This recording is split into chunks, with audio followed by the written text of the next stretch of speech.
Okay, let's jump right in. What if I told you that it's actually possible for a regular human being to have the very mind of Christ? I know, it sounds like a pretty wild, almost mind-blowing idea, and honestly, that's the central claim we are going to unpack today. For literally thousands of years, this question has been asked. I mean, think about it. The idea of our finite human minds trying to wrap themselves around an infinite, divine consciousness, it seems impossible, right? It's like trying to fit the entire ocean into a teacup. It's a mystery that has humbled the greatest thinkers for centuries.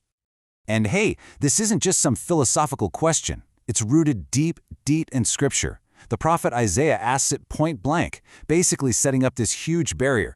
Who's going to give God advice? The answer seems pretty obvious. Nobody.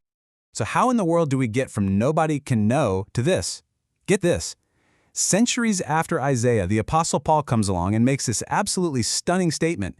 He quotes that exact same question from Isaiah, and then he just completely flips the script with a revolutionary answer. But we have the mind of Christ. Wow.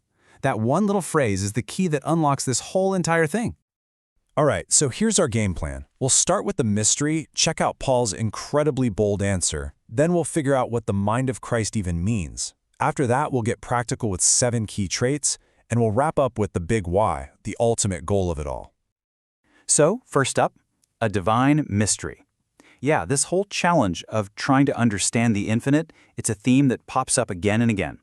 The scriptures pretty much reinforce the idea that on our own, trying to grasp God's ways is just way beyond our pay grade. So what changed? That brings us to Paul's bold answer. The big shift, the thing that makes the impossible suddenly possible, happens with the introduction of the new covenant. See, Paul isn't just being clever here. He's pointing to a massive theological transformation. And this comparison just lays it out so perfectly. It's like going from a door that's locked and bolted to one that's been thrown wide open. Under the Old Covenant, Scripture says a mind that understands wasn't given. But then, bam, with the New Covenant, Paul claims we've been given full access. It is a complete 180. Okay, so let's define our terms. What does it actually mean to have the mind of Christ? To really get this, we have to look past our modern definition of mind. You know, it's not just about IQ or brain power. The original language points to something so much deeper. So the source material breaks it down into 3 parts. First, this mind is your ability to understand spiritual truths. Second, it's your disposition, your core attitude, your character. And third, it's about resolve. It's that strength to make a decision and stick to it, kind of like how Daniel in the Bible purposed in his heart, or you could say he made up his mind. All right, so if this mind is a whole framework for understanding and acting, what does that look like in real life? How does it show up day to day?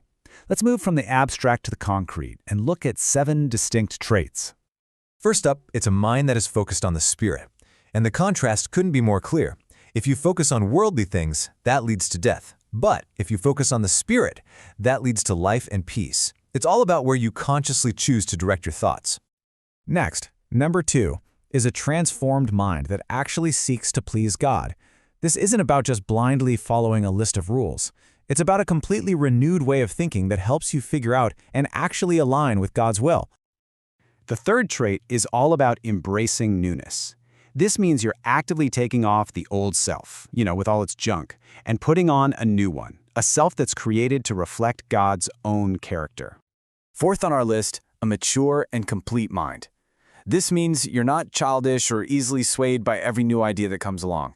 You're stable, you're deep, and you're growing towards what the Scripture calls the fullness of Christ. Now number 5, this one is maybe the most radical of all, a mind of true humility. Just think about it. The mindset of Christ himself was to empty himself of all his divine privileges and become a servant. It's a mind that serves rather than one that demands to be served.